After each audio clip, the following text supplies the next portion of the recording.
Welcome to the Beverly Hills Plastic Surgery Podcast. I'm here with my favorite co-host, Dr. Jay Calvert, who is fresh off a discussion about BBLs, big booties. I'm not sure that this is podcast appropriate But just that yet. is not what we were talking about today. We were going to talk about big booties, but instead... All right, I'll tell the story. Do you want me to tell the story? Yeah. Why not? What's our topic So our first? Then I'm topic- going to tell you the story. So our topic today is not the booties. We're talking about big implants. Big implants, big problems, but that's not the topic. Or what is a topic? It's but our that's not topic, the, but it's not the the story. that I was telling you about. So I'm gonna distill this down to a PG version rather than the version that was told to me by my friend who came up to me at the gym and said, "Hey, I got to talk to you about something. Something happened over the weekend." I was like, "Okay, what?" And he's like, "I was in Vegas, and I met this girl, and I think she had a BBL because I had sex with her in the cabana next to the pool, and something wasn't right about her butt." Yeah, that's the part of the story that's not right. I was like, it's wrong on so many levels. So let's start at the beginning. Like, what's the Sex problem with the in the cabana by with the the girl pool. you just met? Okay, but yeah, let's talk about her butt. I was like, was there money exchange? He's like, no. Okay, good. So we know that. Now, what was the problem? And he said, and like, I don't have a whole lot of experience with these giant BBLs. And so I couldn't help him. I couldn't allay his fears or relieve him of whatever was troubling him. But he said that it felt like that there was just all kinds of like abnormalities to the buttocks, like that the butt cheeks felt strange. And he said, that what is that? And I said, well, we suction fat out of, wherever we need to get it from and put it into the butt to make it bigger. That's what a BBL is. And it's a Brazilian butt lift for those of you who are listening. And so I kind of said, I don't know, because I do skinny BBLs a lot. And I fix a lot of problems with previous BBLs. Like I have one that I need to fix now that's coming into me from out of state. And I do things with subcision and with fat grafting. But I said, there can be scarring.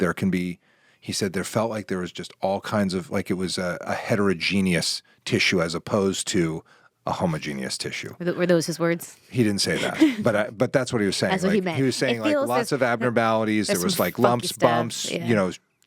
Softer areas, liquidy areas. Like I said, first of all, it may not have been a BBL. It might have been that they had silicone. Who knows what injected, because I don't remember what year it was, but I went to Dubai one year and there was a patient who had methyl methacrylate injected into their buttocks. Oh yeah, people inject all kinds of stuff. Methyl methacrylate, does that even sound like it's a real material?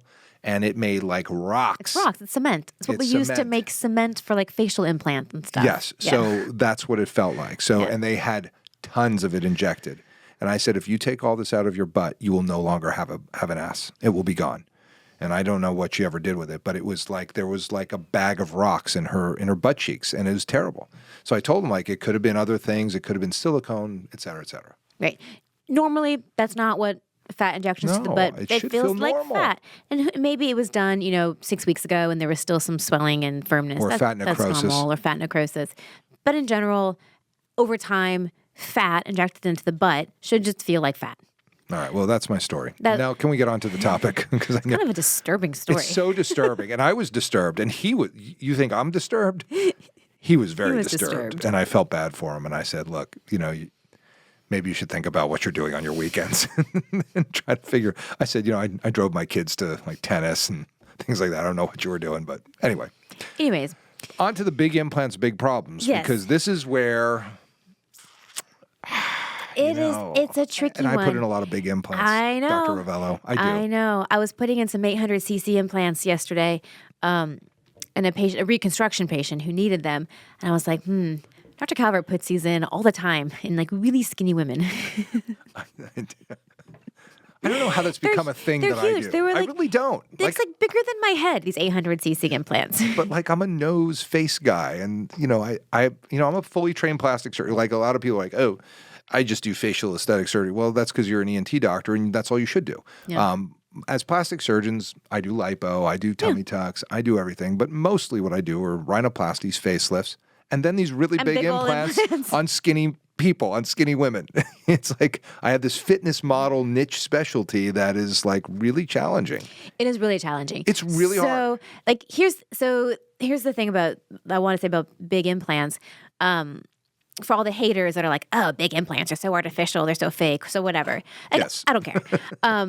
Whatever the patients want, and that makes them happy, then fantastic. I have a huge admiration for plastic surgeons that can do this well, because it is not easy. It's easy to throw some big old implants in there and just sort of like wash your hands and call it a day, and they don't look good. But to like take a small person with a small frame and work some magic of physics to, put these large implants in, I have huge, respect for the surgical skills that takes. That being said, it doesn't mean that there aren't going to be problems with these big implants, even done with, surgical perfection. My record, just to get on the record, is 4'10", 104 pounds, 800 cc's, silicone gel implants. I mean, she's her own life raft. Yeah, I mean they look really good. I gotta say, but that patient came to me with that said. That patient came to me with like a disaster, like a capsular contracture on the left with it like up, going out towards the axilla, like in the wrong position on the right with less of a capsule. And by the way, 4'10" and 100 pounds. So like the coverage, like there's nothing. It's skin. It's skin. Like, can you put it under the muscle? No, because the muscle's not there. The muscle's is already, like, it's gone. It's up here. Yeah. It's nowhere. This is under the skin. Yeah, a 4'10" person, 104 pounds. The pectoralis muscle is probably 10 centimeters long It's and like a lamb thick at chop. most. It's like nothing. It's not going to cover this giant implant. No. So yeah, it's basically under the breast tissue, under the skin. And as you said, that patient came to you with problems. Here's the thing, like, in that person, it would be really hard to get 800 cc's as a first go-round implant. Like a lot of times, if you're that small, that large implants, you've kind of worked your way up to them. You got to work up to You've it. had a few revisions along the way to get there. It's not like you can just go in and ask for that right away. So there are some different ways that you can get to 800 cc's. And we keep saying 800 cc's because that's the largest commercial silicone implant that you can get. You can have saline implants go up to 900 cc's, and then you can overfill them. And you can also get custom implants that can be whatever size you want. Those are like the gigantonormous kind of, crazy big implants. So, but we keep saying 800 cc's because that's the largest commercially available silicone implant that they make. And so what's the problem? What is the problem with these implants? Personal aesthetics aside, personal preferences aside, from a plastic surgery standpoint, why are big implants a problem? Well, just go back to the very basics of medical devices. This is a medical device you're asking to live in harmony with a physiologic being, a organic, matter being, and you're saying take this device and have it exist in a place where it normally wouldn't. And so getting that harmony requires a lot of balance. And so I remember there was a surgeon in Santa Monica. She would not put in anything over 300 cc's because she never wanted to have problems. And she just said, you want bigger than 300? I'm not your surgeon. And you know what? She probably didn't have any problems. She probably didn't because it's a very small implant, and so they don't get capsular contractures. They don't get all these problems that come up. But when you have big implants, the big problems come from this space-occupying device that is not having an easy time finding harmony with your physiology. In that space. As you referenced earlier, you can't really get good soft tissue coverage of these large implants. A lot of times we try and put implants in the subpectoral space because that's a safer place for them. Above the muscle, we do know that there are more problems, particularly related to capsular contracture. There's just a higher risk of capsular contracture, which is a hardening of the scar tissue that forms around the implants. And it's higher in implants that sit over the muscle directly under the breast tissue. I think something about being in contact with the breast tissue creates kind of like microbacterial seeding and infections, and you get capsular contracture. If you have it mostly under the muscle, less of a problem. But as you mentioned, if you have a large implant, there's no way it's fitting under that muscle. No. So the majority of the implant is sitting directly under the breast tissue. So you're going to have that same problem of increased risk of capsular contracture. I think capsular contracture can also happen because of forces of friction, constant friction moving against that implant. And if it's a large implant shoved into a very small space, there's going to be a lot of friction and a lot of rubbing, and that could potentially create the capsular contracture as well. And with that said, I still managed to get these implants in. I mean, I know. I don't know why that's my thing, but it's become a thing for me where I see fitness models and I think we've talked a lot about, like, there are other podcasts, which I know people typically don't go back and check things out, but I would go back and listen to the Capsular Contracture podcast if this is of interest to you. And I would listen to the Choosing the Right Device, podcast that we did, because those two bring it home as to why there are bigger problems with big implants. And so you're basically asking that implant to live in harmony and in the pocket that you create. So because they're so big, yeah, they are not quote unquote under the muscle. They're under whatever remnant of the muscle you can get it under. But the reality is it's basically a subfascial or subglandular implant causing the issues that come up with that. And then the other part of that is that on the chest wall, there's just not a whole lot of space for that size of a device on a lot of women.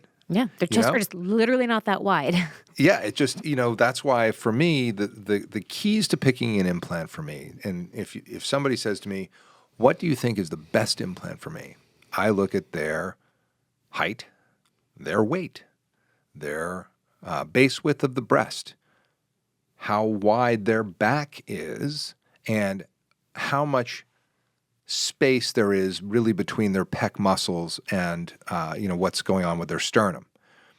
And I'll factor all those things in to know what I think is going to create the look. And right, because the implants kind of should fit the body. Not to say there's not a lot, there's still quite a range that you can put in there. The same person might be well served with a 250 or a 450, depending on the look they want. Both of those could potentially work for the same person. So there's a wide range of what you can accomplish depending on what the patient wants, but there is a range of what would fit any given person. Right, and that, this is where knowing your implants is really important. You have to know the profile, how much projection there is. And as you get more projection of the higher profile, you get a narrower base width. And so that plays into it. But it's also what look do they want? And I just had a patient come back who, we'd talked about, it was, high profile. Well, at surgery, I put in the high profiles and they looked ridiculous. It was too narrow for her chest wall. It looked over-projected and didn't fill out the space. And so I went to a moderate plus profile. And I remember she was upset when, I told her, hey, I had to use a moderate plus. She's like, oh, but I thought we talked about high pro. I said, we did talk about that. But I also told you that I would pick the best implant for your body. And then I put in these moderate pluses, and they are awesome. They look great. They're exactly what she needed. And so that's where, understanding the implants.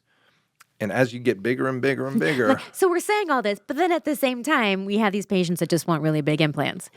But you can do that. But I'm getting there, Dr. Rovelo. I'm coming around. I know it's like a very we're going over through the mountains and it's kind of a winding road, but we're getting there. The thing is that you can do it, but you have to know what the location, where's this implant living? Who does it live next to? Who are its neighbors? You have to put all that into consideration, so that you don't wind up with the problems of symastia, where the implants wind up in the same breast pocket and you get, uniboob basically. And you don't want to have bottoming out, which we did a whole podcast, several weeks ago about that. So you don't want bottoming out. You don't want armpit implants. You don't want widening. You don't want to have the fist wide gap between the implants. all those things can come up if you don't assess the situation properly and plan the operation, subfascial, pocket placement, size of the implant, all these things. And this is why I always tell people breast augmentation is a really hard operation to do well. There are many people that do breast augmentation quickly, easily, and whether it looks good or not is not of interest because they have the attitude, this woman didn't have breasts before, they have breasts now, and they should be happy with it, and I'm moving on to the next one, and I have 8 of these to do today, so here we go. And I think that's a different attitude. Can I speak now? Because Yes. I have thoughts. I know you do, and I see them welling up there, so like, now you. All right. So I hear everything you're saying, and I agree with you completely. And you can do all these surgeries super well and choose the best implants and do everything perfectly. But the point of the podcast is that the bigger the implant, the bigger the problems you're going to have. And that's just a linear analysis fact. So Dr. Calvert mentioned all these great things about how to put an implant in, how to choose it, how to do it right, how to do it smartly to avoid all these problems. But the fact of the matter is, the bigger the implant, the bigger the problems, and that's fine. You just have to know that. Because the problems that we're talking about, we started off talking about capsular contracture. The other things that can happen are displacement of the implant itself. Because it's a large implant and it's going to respond to gravity. And sometimes the tissues are not strong enough to keep it where you want it to stay. So it's going to stretch the skin out. It's going to slide into the armpits, or it's going to drop down into a lower position because it's a heavy device pushing on structures that are stretchy, that have the capacity to stretch. So it's going to cause problems. It's going to cause thinning of the skin. The skin's going to get thin. You may be able to see some rippling of the implant underneath it. All of these things are very real problems. And then when you go to correct the implants, or maybe you're done with having large implants and you want to downsize, then the problems become almost even greater because fixing and downsizing a very large implant is a bit of a challenge and frequently has to be done in stages. Absolutely. Yeah, but you can do it. You just have to know what you're signing up for. You can do it. Just know that you're probably going to have a few revisions in your future sooner rather than later. And by the way, all of my courageous patients who have gone there with me, who are listening to this podcast, a lot of them have had 2 operations with me or 3 if they needed it. It's just, it's part of the deal. And there's no way that you can say like, oh, it's going to one and done and we're good to go. If you're saying that, you don't understand how hard these operations really are. Right. And big implants, big problems is real, but we're still going to do it anyway. And I'm there, I'm here for you. No, and I 100% somehow agree I with got you. this one. No, and I have, and I love it, and I have no problem, and I'll put in big implants myself. I like it all. I'm trying to increase the knowledge so people have at least an understanding of what potential risks, complications could potentially happen if they choose this over that. And it is an issue. I mean, I have a longtime patient of mine who had an infection. I didn't do her operation because I refused. I said, "You're done. This looks amazing." But I need that, Goes to another surgeon, gets an operation, gets an infection, implant out, 3 months. Just an awful. That's awful. That's like the worst. And I'm like, it was so good. It was so good. We had it. Like it was on the run. We had it there. We were set. And I say no all the time. And I have patients that just, don't you think I could get another 150 cc's in? Don't you think you got a 550. Why not go to 700? It is, and there's the old joke about breast implants, right? There are 2 sizes, too small and just right. So there is an addictive thing to the implants. Yep. Like once you have them, you're like, ooh, these look great. They would look even better if I was a little bit bigger. Like you just can't get big enough. And I get it. It's totally a thing. But there is a point where you have to look at your breast and be like, these are amazing. These are awesome breasts. Could they be bigger? Sure. are you willing to risk the fact that you may lose the implants? That you or might lose the awesomeness. Might have the awesomeness, or you'll get capsular contraction that you don't have now. So it's, yes, bigger sometimes seems so much better, but just know that if they're really awesome now, maybe that's enough. Maybe. I could tell stories that just make curl me, your I toes. just start crying because I know. I've had those disasters where and then we went to 700 and got a capsular contracture. Oh, and then we went to 600 from 450 and got a capsular contracture. And then it's like, now I'm just like, no. I said, I'm not doing it. You'll have to get somebody else to do that because I'm not going to be the guy in the Jenga of implants that's going to box Derail this whole thing. Yeah, I'm not doing it. I'm not losing the game, on that. I won't be the guy because I know I got it there. Yeah. And then I punt, and they get really angry with me. They just say, well, I'm going to go somewhere else. I'm like, don't do that. And then, well, what about this guy? He goes, yeah, he's a really good surgeon, but I think you shouldn't do anything.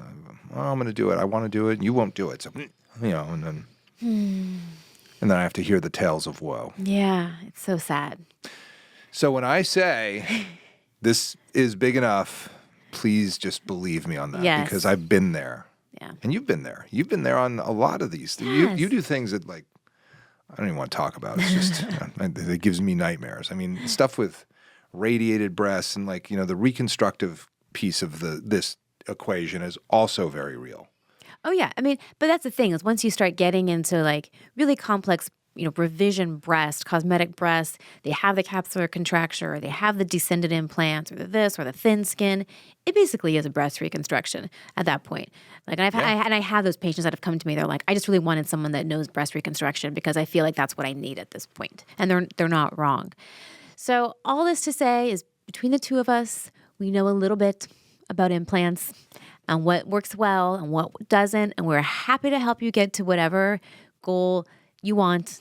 We just want you to have the knowledge and do with it as you will. Us.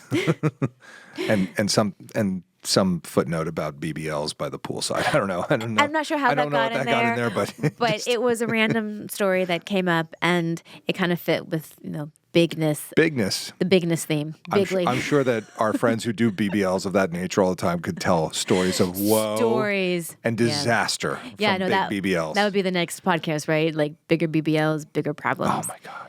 Absolutely. Oh yeah. Yeah. Okay. I have another story, but that's for the bigger BBL podcast.